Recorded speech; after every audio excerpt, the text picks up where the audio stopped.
xamante ni li ko wundu ak li ko sos. waaw mooy rek fexe ba suñu taxawaay ci société bi en tout cas am njëriñ ci suñu communauté ñi nga xamante ni ñoom la ñu bokkal dëkk parce que. nit boo amee jàmm te sa dëkkandoo amu ko. boo amee une ascension sociale wala une réussite sociale te sa ay frères wala sa ay cousins wala sa biir famille wala ci sa cercle social mooy ci koñ bi wala ci goxaan bi nit ñi amuñu réussite boobu noonu yow yaay sonn. donc li am solo mooy. ñu fexe ba suñu taxawaay en tout cas impacter la vie des autres te loolu aussi moo tax l'engagement politique est un engagement noble. Depuis quand et comment et pourquoi. bon man nag maa ngi tàmbali ci Pastef en 2019 bi ñu ñàkkee élection yi. présidentielle parce que maa ngi doon topp le président Ousmane Sonko depuis 2014 avec son parti di ko suivre avec la publication de son livre Solutions et des idées yi nga xamante ni moom la mettre en avant jaay ko Sénégalais yi ngir ñu am une rupture mais aussi ngir ñu am un engagement politique basé sur les idées sur les projets que plutôt sur les personnes. donc ma koy suivre mais taxul ma intégrer le parti l'appareil du parti.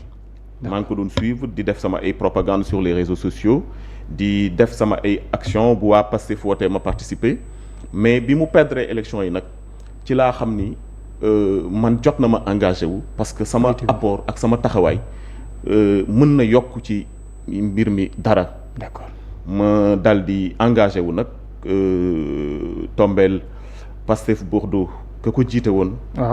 dem jël Moncap maanaam mouvement national des cadres patriotes de France. mu am un poste vacant parce que ka nekkoon vice coordonnatrice Pastef Bordeaux dafa yéeg nekk la coordonnatrice parce que coordonnatrice bi dafa dem Bordeaux. dafa dem Paris. jiite Moncap ñu woo ma ni ma le poste est vacant est-ce que mën naa ko occuper parce que man gëmuma ni politique da nga ciy dugg pour occuper ay postes pour mën a actif pour man du moment que am nga carte membre benn parti rek. sa engagement nekk un engagement sincère et profond. t'as pas besoin d'un poste de responsabilité moo tax mosuma xalaat dugg ci parti di xëccoo ay poste ak yooyu parce que poste bu ma occupé Pastef rek dañ ma woo ñëw jox ma ko mais nekk loo xam ne dama ko laaj wala dama ko xëccoo ma nekk le vice coordinateur de Pastef Bordeaux mais en même temps bi ñuy nekk di mettre en place le mouvement national des cadres patriotes de France parce que maa ngi lay wax ni la ki jiite woon Pastef Bordeaux tey mu nekk la directrice de l'ADPME suñu jigéen Marie-Rose Faye ma koy nuyu de passage moom moo nekkoon coordinatrice Pastef Bordeaux jógee fa dem nekk coordinatrice su mouvement national des cadres patriotes de France donc le poste était vacant à Bordeaux yow nga occupé ko ma occupé le poste de vice-président de vice-coordinateur de Pastef Bordeaux par la suite nag ci la ñu ma woolu aussi au niveau du mouvement national des cadres patriotes de France pour me occuper le poste de commissaire au travail à l'emploi et à la réforme de l'administration publique parce qu'on a 26 commissions yoo xamante ni ñoo composé le mouvement national des cadres commission yooyu dafa cibler secteur d'activité yu bëri am na agriculture élevage pêche am na travail emploi réforme de l'administration publique am na commission santé am na commission énergie et cetera parce que ñun au niveau de Pastef on est assez structuré te noonu la ñuy liggéeyee. d'accord donc foofu laa nekk nag di liggéey sama liggéey ci parti bi di def li ma war comme ni ko ñi ëpp ci diaspora bi di defee parce que l'engagement de la diaspora est un engagement altruiste. d'accord ñi nekk ci diaspora bi. dañu xam ni ñoom donte Sénégal mu soppeeku ak mu bañ a soppeeku ñoom xëy na seen mbir mi ngi baax. seen lépp mi ngi dox. mais gàcce la ci ñun. ñun ñëpp ñu gàddaay jógee wan ginnaaw suñu réew. dem à l'étranger. toog fa te suñu réew nekk ci ay jafe-jafe yoo xamante ni dañ ko war a taxawu. dañ cee am une grande part de responsabilité. loolu moo waral diaspora bi mobilisé wu. engagé wu. nekk derrière ce projet porté ko depuis le début. mais aussi porté ko ba mu sotti ba tey jii nii ñu continuer di ko porter sans rien attendre en retour. et ça c'est important de le souligner. man ma bokk ci catégorie boobu dugg ci parti bi te xamuma le président Ousmane Sonko. xamuma kenn ci Pastef Sénégal. je connaissais personne de Pastef Sénégal quand je me suis engagé.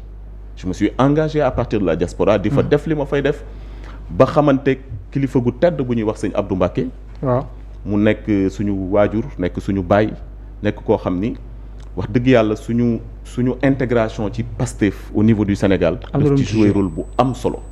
parce que ku baax ku ñu xam ci parti bi muy ñi nga xamante ni mooy le noyau dur du parti nga xamante ni dañu épouser les valeurs du parti gëm ko ñi ma ci xam ñëpp ci sëñ Abdou laa leen xamee. d'accord mais nan nga réussir en commençant par le président Ousmane Sonko parce que sëñ Abdou moo ma ko présenté. et comment exactement nan ngeen amee contact boobu. sëñ Abdou dafa ñëw Bordeaux seet si fa sama mag bu baax bu ñuy wax sëñ Xaadim Ngom nga xam daanaka gorom la ngir kóllëre gu mu amoon ak waajuru soxnaam. waaw sëñ Xaadim Ngom nekk sama grand frère nekk sama mbokku taalibe xam ma bu baax ni ma naa ñëw seet si ko. ngir ñu xamante. waaw ma ñëw fekk fa sëñ Abdou.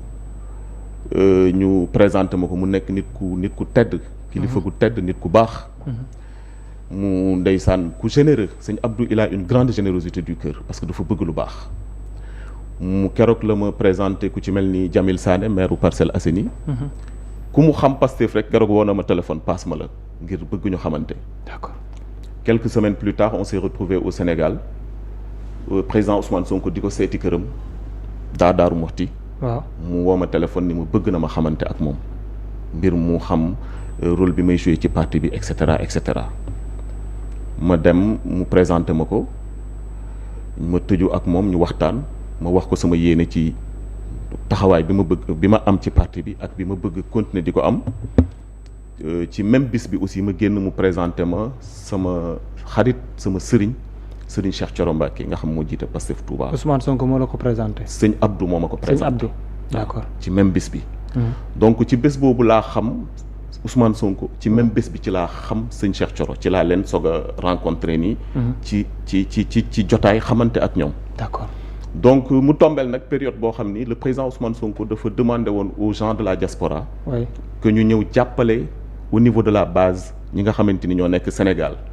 jàppale leen ci wàllum moyen jàppale leen ci wàllum logistique bu ñu ko amee jàppale leen aussi ci wàllum liggéey bi ñuy liggéey au niveau de la base parce que boobu Pastef neexul Sénégal aussi xeex bi métti woon na.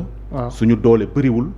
te taxawaayu ku nekk dafa amoon solo dafa am ñoo xamante ni parce que don de soi pour la patrie la ñu wax. te don de soi pour la patrie ku nekk dafa am looy indi. waaw am na ñoo xamante ni amuñu wërsëg mais gëm nañu projet bi jox nañ ko àq dinañ ci def seen jot. dinañ ci bu ñu amee une connexion dinañ dugg ci réseaux sociaux yi def propagande du parti bi vulgariser les actions du parti et cetera am ñoo xamante ni xëy na am nañu xam-xam mais amuñu jot. ñuy indi seen xam-xam à contribution am ñoo xamante ni am nañu wërsëg. te amuñu jot amuñu xam-xam ñu indi seen wërsëg. d'accord am na ñoo xamante ni nag boole nañ loolu yëpp indi ko am na ñoo xam ni def nañu seen jot ci parti bi. seen xam-xam mu néew mu bëri jox nañ ko parti bi seen wërsëg aussi mu néew mu bëri jox nañ ko parti bi donc loolu mooy li nga xamante ni moom moo waral ñun suñu taxawaay. sa rencontre Ousmane Sonko ci même jour. rencontre également Cheikh Thioro Mbacké ci même jour. lépp xewee biir Touba. après lan la changé ak lan la tamit def de plus ci sa taxawaay ci biir parti bi et surtout en termes de relation nan la mel après. waaw li mu indi après mooy déjà xam naa ñu bëri ci parti bi. Au niveau du Sénégal parce que ñi ma miin maa ngi leen miin au niveau de la diaspora ñu teg ci ayu bés après suñu rencontre ak sëñ Abdou ak Ousmane Sonko chez sëñ Abdou à Daaru Muxti sëñ Cheikh Thioro Mbacké ci mbaaxam. ak ci esprit d'ouverture am ak ci générosité am aussi ànd ak waa bureau politique gu Touba yëpp. waaw ñëw seet si ma sama kër. boobu yaa ngi Touba. boobu maa ngi Touba. parce que man dama amoon entreprise boo xam ni sama cœur de métier yi. maanaam sama service clientèle et commercial dama ko basé woon à Dakar. donc man je faisais beaucoup d'aller-retour. presque tous les 2 mois. mais lu ci ëpp Touba nga daan nekk sa kër Touba. waaw Touba lay nekk sama kër parce que foofu laa dëkk man benn kër laa am Sénégal Touba la nekk. d'accord voilà man sama waajur bu jigéen ak sama ay rakk ñoom ñëpp Touba la ñu dëkk sama kër donc man quand je suis au Sénégal. su ma nekkee Dakar dans le cadre de mon travail les week-ends je suis à Touba parce que foofu laa dëkk. foofu laa am kër. d'accord donc ñu ñëw seet si ma sama kër bi ñu ma ñëwee seet si Cheikh Thioro ak waa bureau politique Pastef Touba. ñu ñëw mu présenté ma ñëpp déjà présenté ma leen aussi. waaw def ma un membre intégré de Pastef Touba laaj ma lan laa bëgg ma ne ko bëgguma dara parce que boobu dafa bëgg ma wax est-ce que dama bëgg. ñu jox ma dara wala ma occuper dara pour jàpp ci liggéey bi. au sein du bureau politique de Pastef Touba. au sein du bureau politique de Pastef Touba ñëpp ñëw sama kër yendu fa keroog ñu waxtaan ñun ñëpp saafonte xamante et tout ça ma ni Cheikh Thioro bëgguma dara parce que man ñëwuma di def politique pour am ci dara ñëwuma aussi di xëccoo ay poste wala di jéem a am benn ndombo tànk ci biir parti bi pour mën a jouer sama rôle. je lui ai dit que bugguma dara soxlawuma dara et en réalité bugguma woon dara soxlawuma woon dara ba tey jii nii bugguma dara soxlawuma dara. d'accord.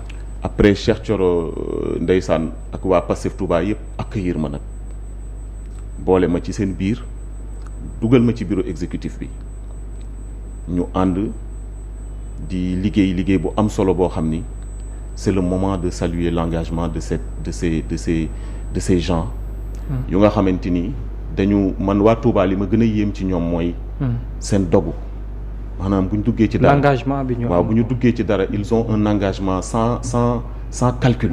Et loolu c'était en quelle année? Loolu c'était en 2021 je crois en tout cas c'était avant les événements de mars 2021. D'accord. Parce que man sama kër maa ngi ko am foofu 2021 laa ko sanci màggal fa ça fait 22 ans bi may 25 ans ci ren may màggali Touba. D'accord. Donc Touba dama fa dëkk koñ boo xam ni sama sëriñ la fa sëriñ Saliou jox 5000 parcelles muy Cheikh Béthio. D'accord. mu dëkkal fa ay taalibeem samay mbokk taalibe dëkk fa ñu fa daan dem di màggali bi ma commencé nag yàlla ubbi ma defal ma as tuut ci wërsëg nit ñi bu may màggali ñu may topp may loué ay kër ak yooyu di leen fa dugal ma ni finalement dama war a am kër Touba ma def ko sama priorité parce que sëñ Touba laa gëm moom laa bëgg te moom laa yaakaar tey ak ëllëg. D'accord. ma wut fa nag sama kër. tabax ko di fa màggalee. D'accord. Donc keroog bi ñu ma seetsee pour revenir ci loolu. waaw ñu intégré ma Pastef ñu ànd liggéey bi yëpp à Pastef Touba ba tey jii nii. D'accord. Donc ci bureau exécutif bi. ci nga nekk. di coordonner ak ñoom par rapport aux activités depuis 2021. oui ci biir bureau politique Pastef. nan la démarche bi mel exactement entre yow ak ñoom depuis 2021 boobu ak léegi. waa démarche mooy ñun Touba dañu nekk benn noyau boo xamante ni ñun ñëpp on travaille ensemble. te dañu am benn njiit boo xamante ni dafa def consensus ci suñu biir ngir jikkoom. ak ni muy àndee ak ñi muy liggéeyal muy sëñ Cheikh Thioro. D'accord. Il fait l'unanimité à Touba ñun ñi muy liggéeyandoon ñëpp en tout cas kenn merewu ko wala nga xarab taxawaayam parce que dafa am taxawaay bu responsable dafa am une grande générosité du cœur te dafay nekk koo xam ne day consulter ñëpp di diisoo ak ñëpp ci liggéey bi. D'accord. parce que du moom rek mooy doxal.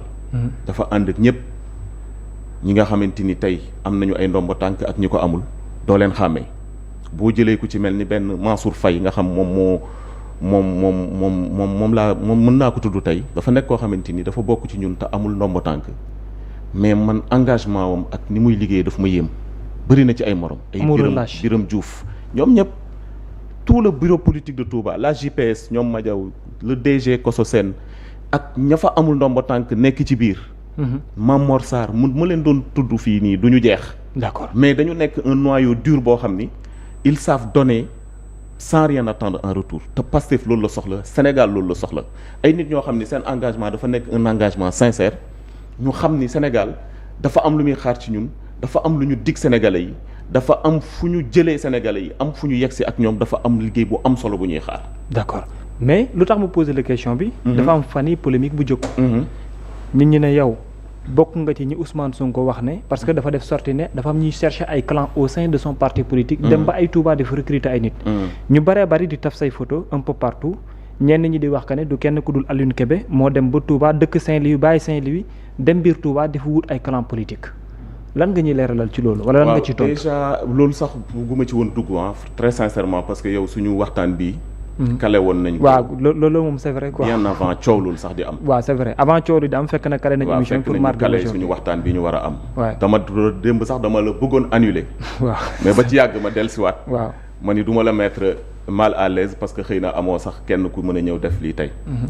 mais loolu duñ ci attardé wu trop parce que xam la moo tax. déedéet. li am solo mooy man xam naa sama bopp déjà président Ousmane Sonko xam na may kan. waa Pastef Touba yi ma àndal xam nañu may kan li ma mën a wax nag ñi nga xam ne dañ ma bëgg sopp ma di ma seetaan di ma suivre am estime ci man mooy ñu xam ni wax jooju man moomu ma ko te ci télé laay wax et li may wax ñeme naa ko. amoo benn clan. déedéet aw ma du maanaam wax ji ñi nekk Pastef xam nañu ni man en tout cas il ne s'agit pas de moi. buutoo base politique. non wutuma base politique parce que man dañ ma xam nga kuy wut base mooy ku bokkul Pastef Touba mais ku fa bokk ba pare base boo fa am dafa légitime man biñ ma keroog bi ma lay wax ni la Cheikh Thioro ñëw na seet si ma. waaw ak waa bureau exécutif bi. ku ñuy wax Baye Djili Gaye. waaw nekk Pastef Touba nga xam moo yor massification bi moo ne ma sëñ Alioune ñun Jannatu Mahwa ak li ko wër fii nii yëpp amuñu ko ñu fi nekkal dañoo bëgg nga nekkal ñu fi. Cheikh Thioro ak waa kii bi ñoo la. mais yow tamit man man Pastef Touba laa bokk fa laa dëkk xam nga kuy wut base mooy ku fa dëkkul moo tax ay ree sax daf may jàpp su ma gisee yenn affaires yi du ma xam nag yan intention moo nekk derrière ak ki ko def lan moo tax mu def ko dañ ko santuñu ko loolu yëpp amul importance. li am solo mooy li ma la wax man xam naa qui je suis ñi ma dénk xam nañu man maay kan te Pastef kenn yabu ma fi donc li may leeral mooy. ki ñuy wax ak ña ñuy wax ñooy wut ay clan ak yooyu man xaw ma kan la li wóor ba wóor nag mooy du man. te mosoo œuvrer pour wut. non loolu du ma ko def mooy li ma la wax mooy en fait soo ñëwee ñu dénk la gox-goxaan ni la fii ñun amuñu fi ay tentacules dañoo bëgg nga jàppale ñu fi li ko dooree Jannatu Mahwa nga xam koñ bu mag la. quartier bu mag la. waaw Umul Xuraa moo nekk ca gannaaw. ay Baay Faal ga ba ci une partie Daaru Minam bi ñëw nga xam moo leloog Jannatu te tali bi séparé leen wet googu yëpp dafa am liggéey boo xamante ni xam nga sénégalais yi te Touba aussi dafa am réalité. Babacar Touba ku ko xam. doo fa ñëw di wut base politique parce que Touba en réalité du dëkk bu ñuy defee politique. déjà sëñ bi da koy tere yenn ak sëñ bi da koy tere mais Touba sax dañoo gëmul kenn waa Touba sëñ Touba lañ gëm waa Touba bu ñuy ànd ak nit dañuy ànd ak moom parce que naw nañu ak taalubeem wala gis nañ ci moom jikkoy murit mooy ku bëgg sëñ bi. koo xamante ni engagement wam dañ ci gis ni bëgg liggéeyal sëñ bi mi ngi ci derrière ak koo xamante ni wane na ak taalube goo xamante ni jéemu la nax kenn parce que ab murit kenn mënu koo nax man dama gëm sëñ Touba Babacar moo ma gënal lépp lu ma mënti am politique bii may def bu ma naroon a yàqal dara ci sama taalube ak liggéeyal sëñ Touba ma bàyyi ko parce que privilège yi muy mayee jaraluma ko te amul dara lu politique mën a mayee te man sëñ Touba defaluma ko avant may dugg ci politique man avant may engagé wu. lépp lu doomu aadama war a am ci teraanga ak sutura yàlla dimbali na ma am ko am naa ay kër am ay oto tabaxal samay waajur yóbbu leen màkka lépp lu nit ñi di rêver pour am ko am sama société yor ci sama njaboot yor ci sama bopp lépp di dox ma sacrifier loolu yépp réew mi gënal ma ko ak yaakaar bu président Ousmane Sonko am te da ngay sax rus di wax yenn engagement yenn sacrifice yi nga def man dama jomb di wax parce que le moi est détestable le moi il est haïssable. man j'ai horreur di dem di wax li nga xamante ni man moom laa def wala sacrifice yi laa def parce que suñu ay rakk dañu faatu ci combat bi nii des jeunes seen dund yàqu ñii ñu privé leen de liberté pendant des mois. président Ousmane Sonko lum ñàkkul ci xeex bi amul lum ci déggul amul kon ñun suñu ay sacrifice yu sew sewaa ni ñuy def nii dañ ko xeeb. d'accord mais nag dañ ko war a def ko et si c'était à refaire on le referait. mais donc ñun. nekkuñu ci posture boo xam ni. objectif fu tey. dañuy daw ci ginnaaw ay privilèges ak ay yooyu gis nga tey jii. waaw su ma gëmatul woon li may def nii mooy su ma gisoon ni combat bi ñu nekk nii ak xeex bi ñu nekk nii am naa ci lu ma xebat ak loo xamante ni dafa tey sama xel wala neexuma. waaw ma delloowaat poste bi ñu ma jox dem delluwaat ci sama liggéey parce que c'est pas un poste de DG qui me fait rêver. Il y a pas des ambitions politiques aussi qui te font rêver. Mais des ambitions politiques tout le monde peut en avoir mais man dama amul les ambitions collectives yi ñu am Babacar l'heure est grave on a un pays à construire on a un pays boo xam ne dañ ko fekk mu yàqu est-ce que man bu dee nit laa déjà. ñu romb fi sama ay morom defal ma honneur bu toll que ni seppi ma ci seen biir signé décret jox ma ndomba tànk est-ce que man war naa am xel sama juróom-ñaari xel mën na xalaat may am ay ambition personnelle en tout cas je me le permets pas. am na ñu lay tuumaal sax ab tóob au sein de Pastef. ab tóob waaw.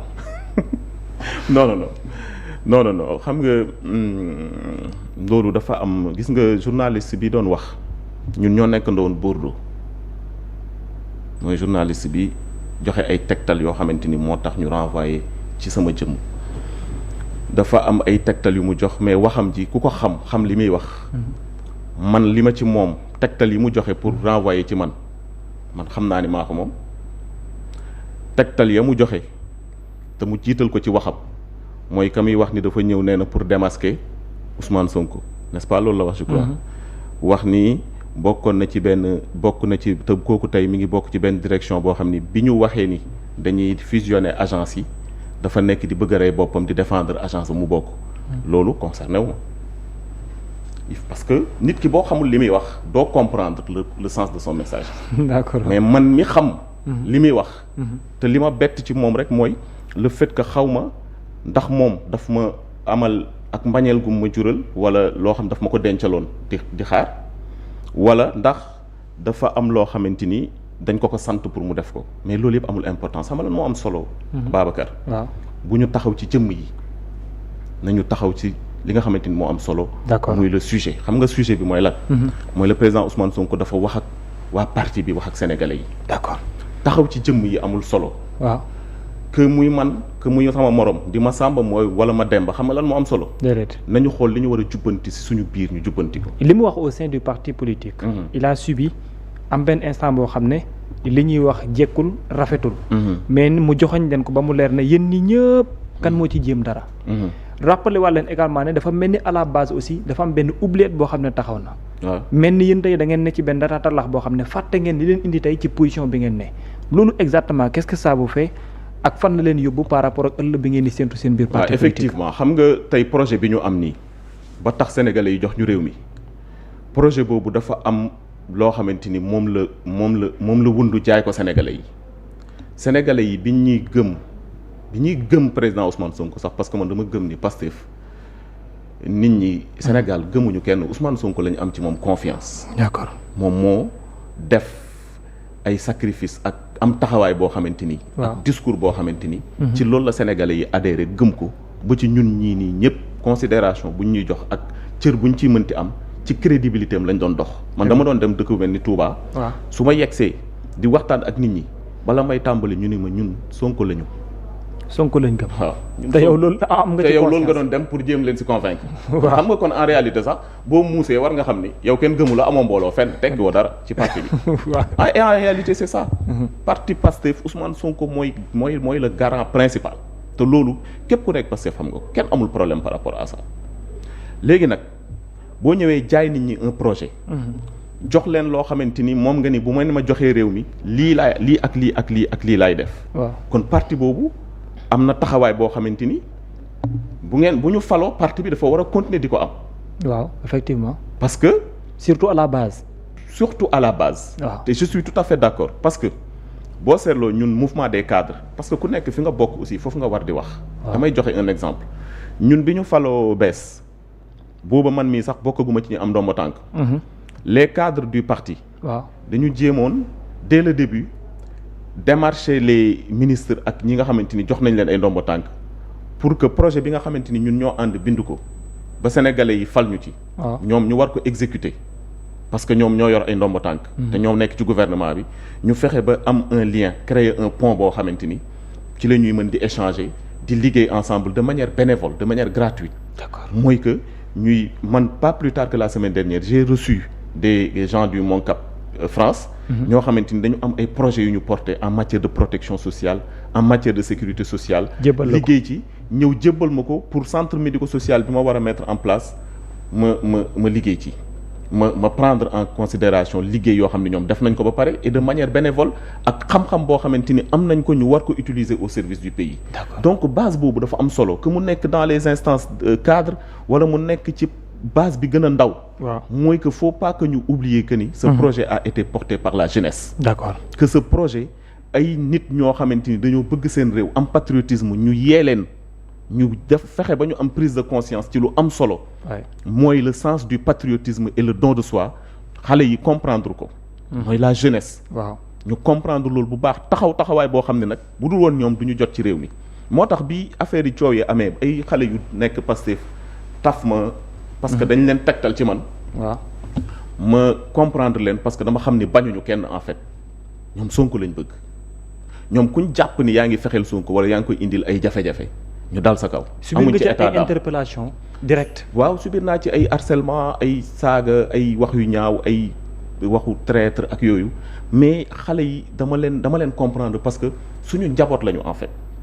am na sax ñoo xam ne maa leen mag mais dama jàpp ni bu ma nekkee kilifa ci parti bi dañu bokk ci sama njaboot te en réalité xamuñu ma xam nga ku la xamul moo mën a wax leen ni ci yow moo mën a xalaat yenn ci yow. mais ki la xamul wax yow boo amul hauteur ak grandeur comprendre ko xam ne en réalité waxu la parce que daf la bëgg attaquer mais parce que xëy na induire nañ ko en erreur tegtal ko sa jëmm pour des raisons fallacieuses wala yu vicieuses yoo xamante ni kenn xamu ko yow yaa leen di comprendre parce que. am na ci ñoo xamante ni ñëw nañ après jéggalu ma mais bu ma leen bëggoon topp ci yoon wala fitnaal leen kan laa koy def c'est le président Ousmane Sonko mooy sonnaat parce que mooy suñu kilifa ñun ñëpp te man aussi ñi nga xamante ni maa leen war a protéger war leen sàmm su ma leen di fitnaal amul sens te ka ko def sax tegtal leen ci man joxe ay kii yoo xamante ni daf tudd ma rek la deful tudd sama tur rek la deful mais kuy nit xam ni foofu la doon bëgg renvoyer. mais au sein dama ko baal en fait. mais au sein du parti politique amul aussi jéggal naa ko. waaw est-ce que amul aussi au sein du parti ñu la woo na la xam nañ la. waaw sama xarit yëpp waaw sama xarit yëpp. am na ñu la woo waaw waa Touba ñoo ci njëkk. waaw ku ci mel ni sëñ Cheikh Thioro il a été dans tous ses états ku ci mel ni Birame Diouf nga xam moom sama xarit la ñu bokk Touba ak waa bureau exécutif bi yëpp. ñoom ñëpp ak aussi ñi nga xamante ni samay xarit lañ nekk ci biir parti bi. parce que ñoom xam nañ ni il ne s'agit pas de moi. te loolu amul solo comme li ma la wax rek li am solo mooy kum ci mënti doon it. mais expérience bu njëkk la booy dund. waaw expérience bu njëkk la bu may dund mais nag. boo xamante ni nga singali la ak ay insultes peut-être. waaw mais man nag dama pare nag. waaw man li tax ma pare mooy xam nga man Cheikh Béthio mooy sama sëriñ. man dama am jaar-jaar boo xamante ni yombul et je me suis forgé une personnalité boo xamante ni il en faudrait beaucoup plus pour me déstabiliser. parce que déjà li ma la wax rek Ousmane Sonko li mu dékku ak li mu muñ. man je me permets pas d'être quelqu'un de faible. d'accord ñaar suñu rakk yi faatu ci combat bi te ñu war leen rendre justice te ñu war a defar réew mi ba injustice dootu fi am defar réew mi ba Sénégalais yi gis seen bopp ci réew mi boo ñëwee affaire yu ndaw yi di la perturber c'est parce que tu n'as rien compris. te ñun aussi tukki nañ ñun génn nañ ñun jànkonteel nañ ak lu nekk xëy rek yegg si fii nii donc du loo xamante ni affecté na ma très sincèrement. moo tax tamit ma comprendre xale yi baal leen. d'accord mais bu ñu nangu aussi. liggéey bi ñu liggéey nii. kenn di ko yàq. man su ma amee message bu may lancer la jeunesse mooy. waaw nañu xam ni y a des gens mal intentionnés yu nekk suñu biir. te bu ñu bëggee sànq ay nit wala ñu am ay comptes yu ñuy régler man en tout cas du ma mës a fay un journaliste naan ko dalal ma ci kaw diw wala defal diw sàngam wala sàngam. journalistes yi aussi ñu am prise de responsabilité boo xamante ni nañuy éviter di dugg ci ay affaire de ñàkk fayda yoo xamante ni. di joxe di diffamer nit ñi wala la presse doit être respectée. non mais parfois commentaire lay nekk rek non parfois commentaire lay nekk rek. xam nga waaw parce que xam nga parfois mal intentionné xam nga Babacar. tey jii nii boo bëggee yàq benn nit. wala nga bëgg déstabiliser nit wala ñu sant la defal ay affaire xam nga yow doo ko def. non ay commentaire lay nekk rek. xam nga gars yi parfois day arrivé la mais c'est des commentaires yoo xamante ni c'est très mal orienté. te loolu amul solo li am solo daal mooy que jeunes yi man maa ngi leen di wax ni leen. qui retourne à la base ñu continuer seen taxawaay de veille d'alerte. parce que ñun ñi nekkoon ci diaspora bi de. si on a tenu dans ce combat. c'est grâce à cette belle jeunesse. qui s'est engagée. man su ma yeewuwaan gis booy yi naan dañuy dem front wala gis naan ça brûle quelque part wala ñi ngi attaquer quelque part damay xam ni on est toujours dans le combat. d'accord te c'était source de motivation. pour que ma bañ a bàyyi sama ay loxo. donc jeunes yooyu noonu ils ont tout mon respect te dañuy continuer di ànd ak ñoom di leen déglu accessible et on doit retourner à la base remobiliser le parti utiliser les ressources du parti pour les engagements citoyens et civiques yi nga xamante ni am nañ ko. bu ñu waree def ay set-setal war a def reboisement ñu utiliser la jeunesse dans le cadre des activités sportives nawetaan yi ñuy def nii ak aussi. ñu accompagner leen structurer leen parce que par exemple nous à Touba ce qu'on est en train de faire on est en train de constituer les populations pas que les gens du parti pas que la base politique mais tous les jeunes ak toutes les femmes on est en train de les structurer autour de coopératives yoo xamante ni daf leen di permettre tey jii ñu offrir leen ay formation mais aussi mën leen a permettre ñu accéder à des financements parce que tey boo bëggee liggéey te mënoo écrire un projet mënoo structurer un projet même boo amee financement mënoo doxal mënoo utiliser financement boobu noonu ci ni nga ko war a utiliser xam nga dafay compliqué moo tax ñu ngi nekk di liggéey bu am solo boo xam dañ leen di encadrer structurer leen accompagner leen il y a tellement de choses qu'on peut faire avec notre base politique mais aussi avec les Sénégalais de manière générale que loolu aussi nañ ci bàyyi xel te gën ci taxaw loolu moo ëpp solo que les débats de personnes dinañ ñëw également ci centre bi nga xamante ni moom nga jiite mais Aliou Ba xam naa dinañu projeter l'image du